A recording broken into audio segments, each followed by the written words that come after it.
बिस्मिल्लाहिर्रहमानिर्रहीम, अस्सलाम वालेकुम। मैं हूं मखदूम शहाबुद्दीन। तीन बड़ी आम तरीन डेवलपमेंट्स हैं जो आपके सामने रखनी हैं। इस वक्त आपको मालूम है कि जो जियो पॉलिटिकल सिचुएशन है पाकिस्तान की, वो भी बिल्कुल डामाडोल है और आलमी सतह पर भी इस वक्त तनाज़ात जो हैं वो सर उठा रहे हैं और जो गुज़श्ता तनाज़ात हैं वो भी मुकम्मल तौर पर थमे नहीं हैं। इस सब में सबसे पहले तो नाज़रीन कराम, भारत बाज नहीं आया और चीन के खिलाफ भारत ने एक नया फ्रंट खोल दिया है। ये भारत के लिए, खैर मैं ये समझता हूं कि आइंदा आने वाले दिनों में ये साबित करेगा कि भारत के दिन जो हैं वो गिने जा चुके हैं और भारत के लिए मसाइल जो हैं उनमें इजाफा होगा। लेकिन भारत बाज आ नहीं रहा। भारत को इस बात की गालिबन समझ नहीं आ रही, लेकिन बहुत जल्द भारत जो है उसे इसकी समझ आ जाएगी। इसके साथ साथ एक पाकिस्तान फजाइया के हवाले कर दिया गया है नाकाबिले यकीन सलाहियतों वाला ड्रोन,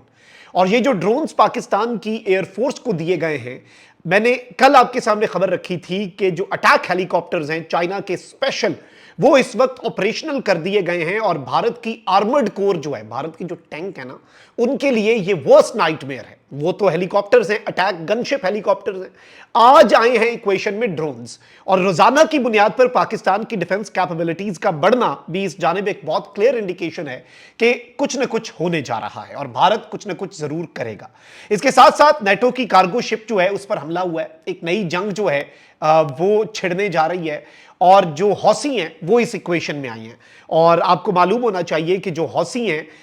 ईरान जो है उनकी हिमायत करता है, तो ईरान जो है वो भी लिंक्ड है डायरेक्टली इस सब के अंदर। और ये जो नेटो की कार्गो शिप है उस पर होने वाला हमला किस तरह से एक नए तनाज़े को जन्म ले सकता है, ये तीसरी बड़ी डेवलपमेंट होगी। मैंने जिस तरह इब्तदाई में कहा, खबरें ज्यादा हैं, जल्दी जल्दी डेवलपमेंट्स पर आते हैं। सबसे पहले तो नाज़रीन इकराम आगाज इसी से करते हैं और इस वक्त खबर ये आई है नाज़रीन इकराम के एक 4 ड्रोन बोट्स जो हैं उन्होंने हुदैदा यमन जो है वहां पर एक जो कार्गो शिप है उसे इन्होंने निशाना बनाया। और बेसिकली हुआ यह है कि इनिशियली इस कार्गो शिप के ऊपर, जो कि बरतानिया से ताल्लुक रखती है, बरतानिया याद रखिएगा कि नेटो का अहम तरीन रुकन मुल्क है और यमन की तरफ से हो रहा है, तो इस वक्त ये इंटरनेशनल मीडिया कह रहा है कि यमन के जो हौसी हैं वो इसके अंदर इन्वॉल्व हो सकते हैं। और आपको मालूम होना चाहिए कि हौसी जो हैं उनकी हिमायत वेस्ट ये कहता है कि ईरान कर रहा है। इस चीज को इक्वेशन में रखिएगा। अब आते हैं खबरों पर। ये जो अटैक हुआ है नाज़रीन कराम, ये किस तरह से हुआ है। पहली खबर ये आई है कि 4 ऐसी बोट्स जो कि खुदकुश बोट्स हैं और उन पे कोई बंदा नहीं होता, जैसे ड्रोन्स होते हैं ना वो अनमैन्ड एरियल व्हीकल होता है, उसी तरीके से अनमैन्ड ये बोट्स थी जिन्हें आप ड्रोन बोट्स कह सकते हैं। इन्होंने हुदैदा यमन जो है उसके साहिल के ऊपर एक वेसल जो है उसे निशाना बनाया और इस वक्त ब्रिटिश कंपनी जो है एम्ब्रे, उसने ये कहा है कि हमारे एस्टिमेट्स जो हैं वो ये बता रहे हैं कि हमारी जो शिप है उसने ये क्राइटेरिया मीट किया और जो सेट किया गया था ना हौसीज की तरफ से क्राइटेरिया कि भाई ये होगा तो हम अटैक करेंगे, तो गालिबन वो इसमें ये अंदाजा लगा रहे हैं कि हौसियों की तरफ से ही ये अटैक हुआ है। अब खबर क्या है जी, शिप जो है उसके ऊपर ग्रेनेड भी मारे गए हैं और जो गन फायर है वो भी बताई गई है और इसमें कुछ आर्म्ड लोग भी आए, यानी कुछ मुसल्ला लोग आए और उन्होंने फायरिंग भी की और रॉकेट प्रोपेल्ड ग्रेनेड जो हैं वो भी इसके ऊपर, शिप के ऊपर दूर से मारे। ये ग्रेनेड्स है लेकिन ये रॉकेट प्रोपेल्ड है, इनकी प्रोपल्जन इस तरह से है कि ये सीधे जाके लगते हैं, वरना ग्रेनेड तो आपको पता है हाथ से भी फेंका जाता है, लेकिन ये ग्रेनेड जो हैं ये रॉकेट की तरह जाते हैं और ये जाकर अपने निशाने को लगाते हैं। और यूके मैरीटाइम ट्रेड ऑपरेशंस जो हैं उन्होंने ये बताया है और इस वक्त बताया गया कि जो शिप की सिक्योरिटी टीम है उसने भी आगे से फायरिंग की और अभी तक किसी ग्रुप ने इसकी जिम्मेदारी कबूल नहीं की इनिशियल इंफॉर्मेशन के मुताबिक। बट ये एक डेवलपिंग सिचुएशन है, इसमें जैसे ही मजीद डिटेल्स आएंगी वो हम आपके सामने रखेंगे। अब जरा आ जाते हैं नाज़रीन कराम चाइना के मामले के ऊपर और भारत ने जो एक नया महाज खोला है। सबसे पहले तो खैर अब ये खबर अल जजीरा तक ने रिपोर्ट की है कि फ्रेंच इंटेलिजेंस जो है उसने ये क्लेम किया है कि चाइना जो है वो राफेल जेट की जो ग्लोबल सेल है उसे धचका पहुंचा रहा है और उसके लिए कोशिशें कर रहा है और नैरेटिव बिल्ड कर रहा है। और चाइना की जो एम्बेसीज हैं पूरी दुनिया के अंदर वो अब ये किरदार अदा कर रही हैं कि फ्रांस के राफेल के मुकाबले में चाइना के जेट्स जो हैं उनकी सुपीरियरिटी बताई जाए, ये अल जजीरा कह रहा है। और जो पाकिस्तान इंडिया कॉन्फ्लिक्ट था मई में, اس کے تناظر میں چائنا جو ہے وہ رافیل کی سیلز کو نیچے اور اپنی سیلز کو اوپر لے جانے کی کوشش کر رہا ہے، جو کہ چائنا کا رائٹ ہے ویسے، لیکن فرینچ انٹیلیجنس نے یہ الزام لگایا ہے چائنا پر کہ چائنا یہ کام کر رہا ہے اور ہمارے پاس اس کی رپورٹ آئی ہے۔ تو بھارت کیسے پیچھے رہ سکتا تھا؟ بھارت کہتا ہے کہ جی مڈل ایسٹ کانفلکٹس اور پاکستان سے لے کر اب چین جو ہے وہ رشیا یوکرین تنازع کے اندر بھی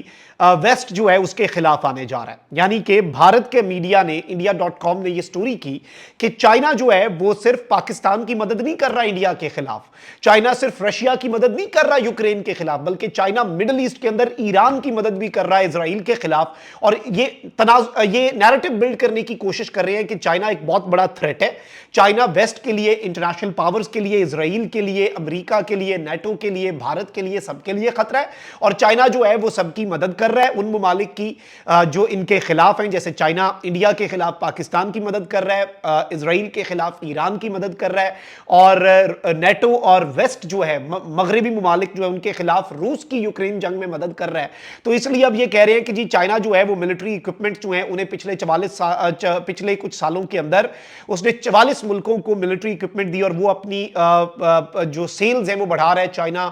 وار پروفٹ کر رہا ہے اور اس طرح کی ساری چیزیں۔ خیر سوال یہ پیدا ہوتا ہے کہ بھئی J-10C اگر پاکستان کو بیچ کے چائنا نے کوئی پیسے کمائے ہیں تو پیسے تو فرانس نے بھی بہت کمائے،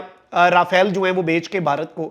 پاکستان نے اگر پیسے خرچ کیے چائنیز جہاز لینے میں تو بھارت نے بھی بہت پیسہ خرچ کیا رافیل، بلکہ ہم سے 10 گنا زیادہ پیسہ خرچ کیا۔ وہ تو الگ بات ہے کہ چپیڑیں ان کے نصیب میں ہیں، انہیں چپیڑیں پڑیں پاکستان سے۔ اب یہ چائنا جو ہے اس کے خلاف ایک محاذ کھول رہے ہیں، اور بھارت اپنی امپورٹنس جو ہے وہ ویسٹ کے سامنے واپس بڑھانا چاہ رہا ہے، کیونکہ ویسٹ نے اس سے پہلے بھارت پر جتنی انویسٹمنٹ کی، بھارت کے غبارے میں جو ہوا بھری تھی نا، وہ اس لیے تھی کہ بھارت اس پورے ریجن کے اندر چائنا کی پاور کو کنٹین کرے گا، لیکن آپریشن بنیانو مرصوص نے یہ ثابت کر دیا کہ بھارت چائنا تو بہت دور کی بات پاکستان سے بھی پہلے پنگا لینے کی پوزیشن میں نہیں ہے، اور ان کے پائلٹس اتنے ناکارہ، اتنے نااہل ہیں کہ انہیں رافیل بھی دے دو تو وہ اگلی سائٹ جو ہے وہ J-10C سے بھی ان کے رافیل جو ہے وہ گرا دیتی ہے۔ تو بھارت کی رسوائی جو ہے وہ ان کی قسمت میں لکھی ہوئی ہے۔ اس کے ساتھ ساتھ پاکستان کے لیے ایک اور اچھی خبر ہے ناظرین کرام، اس سے پہلے تو میں نے آپ کو کل یہ بتایا کہ 40 اٹیک گن شپ ہیلی کاپٹرز جو ہیں چائنا کے بہترین قسم کے وہ آپریشنل کر دیے گئے ہیں، بھارت کی آرٹلری کور کے لیے یہ بڑا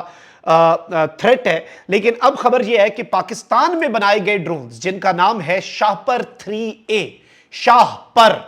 یہ اس کا نام رکھا گیا ہے، اور اس کا 3A ویریئنٹ جو ہے وہ آ گیا ہے اور اس نے PAF کی سروس میں آ کے انٹر ہو چکا ہے، یعنی اب وہ بھی آپریشنل ہے۔ اس سے ایک چیز سمجھ آتی ہے کہ پاکستان اس وقت اپنی ڈیفنس کیپبلٹیز جو ہیں انہیں لگاتار ہر گزرتے لمحے کے ساتھ، ہر گزرتے دن کے ساتھ پاکستان بہت زیادہ آگے بڑھا رہا ہے۔ پاکستان اپنی ڈیفنس کیپبلٹیز کو بہتر سے بہترین اس لیے بھی کر رہا ہے کیونکہ بھارت کا خطرہ موجود ہے۔ بھارت اس وقت کوششیں کر رہا ہے، بھارت نے پچھلے 2-3 ہفتے کے اندر ملینز آف ڈالرز کی کچھ نئی ڈیفنس ڈیلز کی ہیں، اسلحہ فوری طور پر حاصل کرنا، رشیا سے اب یہ رابطہ کر رہے ہیں کہ ہم فلانے جو طیارے ہیں وہ حاصل کر لیں تاکہ وہ ٹیکنالوجی ٹرانسفر بھی کرے، جو سورس کوڈ ہے وہ رافیل کا انہیں نہیں ملا، باقی ان کے بیچاروں کے ہزاروں مسئلے ہیں، سر پکڑ کے یہ بیٹھ جاتے ہیں۔ 2019 میں انہوں نے کہا رافیل ہوگا تو ہم بچ جائیں گے، رافیل آیا تو اب کہتے ہیں کہ فلانا جہاز اور اس کا سورس کوڈ اور ٹیکنالوجی کا ٹرانسفر ہو گیا تو ہم بچ جائیں گے، آتما نربھر، یہ وہ فلاں ڈھمکاں، میڈ ان انڈیا۔ آپ ایک مرتبہ پوری تسلی سے کوشش کر لیں، ہم بھی تیار ہیں، ہم آپ کے لیے دوبارہ سے تیاری کر رہے ہیں، اس مرتبہ آپ کی مزید خاطر مدارت کریں۔ تو بھارت جو ہے وہ اس وقت اپنی پوری طاقت جو ہے وہ لگائے، اور بھارت اپنی پوری طاقت لگا کر ایک مرتبہ پھر اگر ایڈونچر کی کوشش کرتا ہے تو اسے یہ سمجھ آ جانی چاہیے کہ پاکستان ہاتھ پر ہاتھ دھرے بیٹھا نہیں ہوا، اور پاکستان بھارت کے ساتھ جو کرے گا وہ بھارت کو آئندہ آنے والے سالوں میں بھارت کو فیس کرنا پڑے گا۔ کامنٹ سیکشن میں رائے کا اظہار ضرور کریں، اپنا بہت خیال رکھیں۔ اللہ نگہبان، پاکستان زندہ باد۔